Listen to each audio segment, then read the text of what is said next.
In the golden age of Al-Andalus, when the sun set over the hills of Cordoba like a blessing descending upon the earth, there existed a place that travelers spoke of in whispers, as if describing a dream they were afraid to wake from. It was not a mosque, though its paths led to prayer. It was not a palace, though kings had wept at its beauty. It was a garden.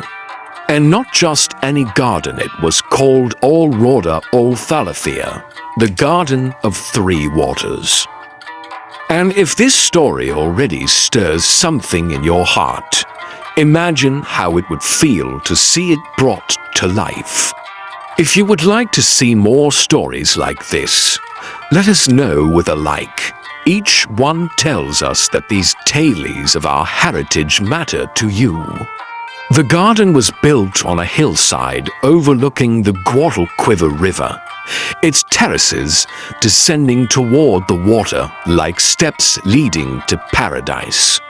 It was created by a man named Muhammad ibn Amr, a poet who had once been a vizier, who had once been a lover, who had once been a warrior, and who, in his old age, had become something rarer still, a gardener of the soul. Ibn Amr had learned in his long life that empires rise and fall like the tides, that love can vanish like morning mist, and that even the sharpest sword will one day rust. But the garden, he believed, if planted with intention, could speak to the hearts of generations yet unborn. And so he devoted his final years to creating a place where the three great faiths of Al-Andalus Islam, Christianity, and Judaism could see, in the language of water and blossom, that they were branches of the same tree. The highest terrace was the largest, for it was the source. Here, the water began its journey, emerging from a spring that Ibn Amr's engineers had coaxed from deep within the mountain. The spring was housed in a small pavilion of white marble, its dome inscribed with a single verse from the Quran, "And we made from water every living thing." Surah Al-Anbiya 21:30.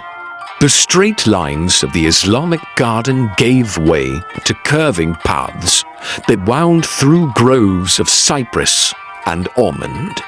And here, planted in careful rows, grew vines not for wine, for that would have been forbidden to the garden's creator, but as a living memory of the Christians who had lived in this land for centuries before the Muslims came, and who would remain for centuries after. Ibn Amr had consulted with an old Christian monk named Father Sebastian, who lived in a small monastery in the hills. The monk had taught him which vines would thrive on this slope, and how to prune them so they would bear the sweetest fruit. In return, Ibn Amr had ensured that a small chapel was built at the edge of the terrace, a simple structure of stone with a wooden cross upon its roof. The water here did not flow in channels, but trickled down a series of small waterfalls, each one dropping into a pool that reflected the sky. The sound was different from the fountain above lighter, more playful, like children laughing or bells ringing in the distance. In the center of this terrace stood a fountain unlike any other. It was carved from a single block of green marble, and its basin was shaped like a crescent moon. The water did not spray upward in a showy display, but rather welled up from the center and overflowed gently over the sides, creating a soft, continuous murmur like the voice of someone reciting scripture in the quiet of the night. It was here that the Muslims of Cordoba would come on Friday afternoons after the communal prayer. They would sit on the marble benches beneath the shade of the pomegranate trees, listening to the water, and feel that they were already tasting the gardens promised to the righteous. The upper garden was laid out in a formal Islamic style, a perfect rectangle divided into four parts by channels of water, representing the four rivers of Jannah. In each quadrant grew trees mentioned in the Quran, date palms heavy with fruit, pomegranates whose seeds gleamed like rubies, olives whose oil burned in the lamps of 100 mosques, and figs whose sweetness was a parable for divine mercy. The water from the upper terrace did not disappear. It flowed down through a hidden channel and emerged again on the middle terrace, where the garden changed its language. Here, the geometry softened. On Sunday mornings, the Christians of the surrounding villages would make their way up the hillside to pray in the little chapel. Afterward, they would walk through the vineyard, eating the sweet grapes, and remember the words of their own scripture. I am the true vine, and my Father is the gardener. The water, having passed through the upper and middle terraces, gathered itself one last time and fell in a silver curtain over a low cliff into the lowest garden of all. This terrace was the smallest and the most intimate.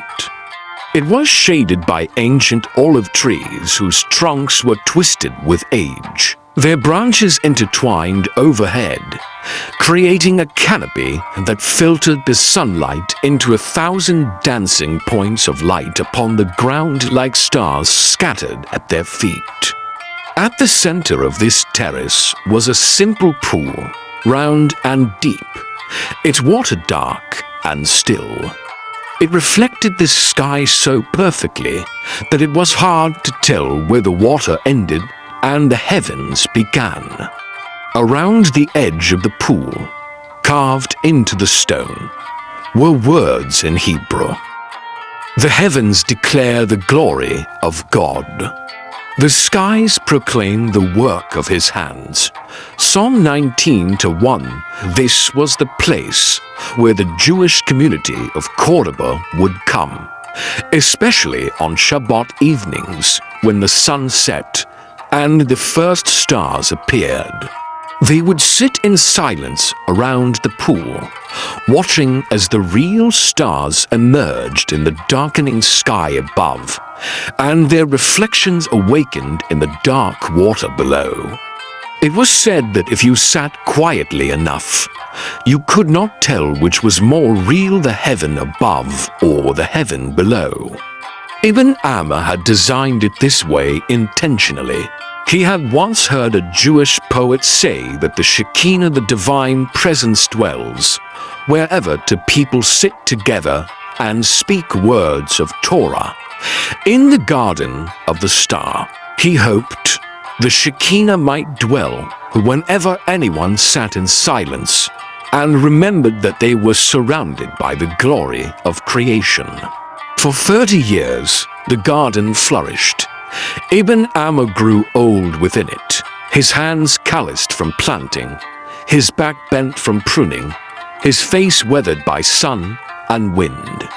He no longer wrote poetry, for he had come to believe that the garden itself was his greatest poem, one written not with ink, but with water and roots and blossoms. He hired a young man named Yusuf to tend the channels and ensure that each terrace received its share of water. Yusuf was a Muslim, but he had grown up alongside Christian and Jewish children, and he moved easily between the three terraces, checking the flow, clearing the leaves, making sure that no one garden took more than its share. One evening, as the sun was setting and the muezzin's call to prayer echoed from the mosque in the valley, Yusuf found Ibn Amr sitting by the pool on the lowest terrace, gazing at his own reflection. Master, the water is flowing well, the upper garden is content. The middle garden is fruitful, and the lower garden is at peace. You have learned the secret, Yusuf. The garden is not three gardens. It is one garden, fed by one water, reflecting one sky. The divisions are only in our minds. In truth, the water that quenches the roots of the pomegranate is the same water that nourishes the vine and reflects the sky. I have seen so much hatred in my life. I have seen Muslims kill Christians, and Christians kills Jews, and Jews kills Muslims, each believing they were serving God by destroying his children. I wanted to create a place where they could not fight, because they would have to share the water. And has it worked, Master? Look, The moon and the star, together? in the sky they are separate. One rises as the other sets. But in the water they are one. The water does not choose, it simply reflects whatever is placed before it. This is the lesson of the garden, my son. We are all reflections. The Muslims reflect the mercy of the compassionate. The Christians reflect the love of the Messiah. The Jew reflects the justice of the Torah. They are different, yes, but the water that carries them, the source from which they all arises, is one. And that water is the mercy of God, which embraces all things. Ibn Amr died that winter, and they buried him on the hillside, between the upper and middle terraces, so that the water would pass by his grave on its journey from the source to the sea. If this old poet's wisdom has touched you, imagine how many others might also need to hear it. Share this story with someone who needs to be reminded that we are all reflections of the same light. A single share can be like water to a thirsty heart. For another generation, Yusuf tended the garden. He married a Christian woman from the village, and they raised their children in the little house at the edge of the vineyard. The children played in all three terraces, learning the prayers of their mother in the chapel and the verses of their father by the fountain, and sitting in silence by the pool on summer evenings, watching the stars appear. But history does not stand still, even for gardens. In the year that Yusuf's grandchildren were born, a new ruler came to power in Cordoba, a man of narrow heart and narrower mind. He decreed that the garden was a place of confusion, mixing the faiths, blurring the boundaries that God had established. He ordered the chapel demolished and the cross removed. He ordered the Hebrew inscriptions erased from the pool. He declared that henceforth only the upper terrace would be maintained, and the rest would be left to wither. Master, you cannot separate the waters. They are one. If you cut off the lower terraces, the upper terrace will also die. The water must flow or it becomes stagnant. But the ruler would not listen. That night, Yusuf went to the garden for the last time. He walked through all three terraces, saying goodbye to each. He knelt by the fountain on the upper terrace and whispered a prayer of gratitude. He stood in the ruined chapel and wept. And finally, he sat by the pool on the lower terrace, watching the reflection of the stars in the water that would soon cease to flow. As dawn approached, he did something that Ibn Amr would have understood. He took a small tool and gently, carefully, opened a new channel in the earth's secret channel, hidden from view, that would allow a small portion of the water to continue flowing to the lower terraces, even after the main channels were sealed. Then he walked away, and he did not look back. The Garden of Three Waters, as a formal garden, did not survive. The upper terrace was maintained for a time, but without the flow to the lower levels, the water grew stagnant and the roots grew sick. Eventually, the garden was abandoned entirely and the hillside returned to wildness. But the secret channel that Yusuf opened that night never completely dried up. A thin trickle of water continued to find its way down the hillside, year after year, century after century, and where the water went, life followed. Today, if you were to visit that hillside overlooking the Guadalquivir, you would find no trace of the marble pavilions or the carved fountains. The stones have been carried away for other buildings, and the inscriptions have been worn smooth by wind and rain. But if you walk down the hill, following the sound of water, you will come to a place where the earth is unexpectedly green. You will find ancient olive trees, their trunks twisted with age, still bearing fruit. You will find wild grapevines climbing over the ruins of old stone walls. You will find pomegranates growing among the rocks, their seeds still gleaming like rubies when you break them open. And if you come on a summer evening, when the sun has set and the first stars are appearing, you might find a small pool of dark water hidden among the trees. If you sit beside it quietly and gaze into its depths, you will see the crescent moon and the evening star reflected together in the same still water. The people of the nearby villages do not know the story of Ibn Amr or Yusuf or the Garden of Three Waters, but they have their own name for this place. They call it Al-Makam Al-Mubarak, the blessed place, and they say that if you sit by the pool and listen carefully, you can hear, beneath the sound of the water, something that sounds almost like a voice, an old man's voice, reciting poetry or perhaps praying. But that might just be the wind. If this story has watered something in your soul, then its purpose has been fulfilled. But stories are like water, they are meant to flow, not to be contained. Share this with someone who needs to be reminded that we are not as separate as we think. Leave a comment telling us which terrace spoke most deeply to your heart, the crescent, the vine, or the star. Your words become part of the garden too. And among his signs is the creation of the heavens and the earth, and the diversity of your languages and your colors. Indeed, in that are signs for those of knowledge. Surah Al-Aram 30-22.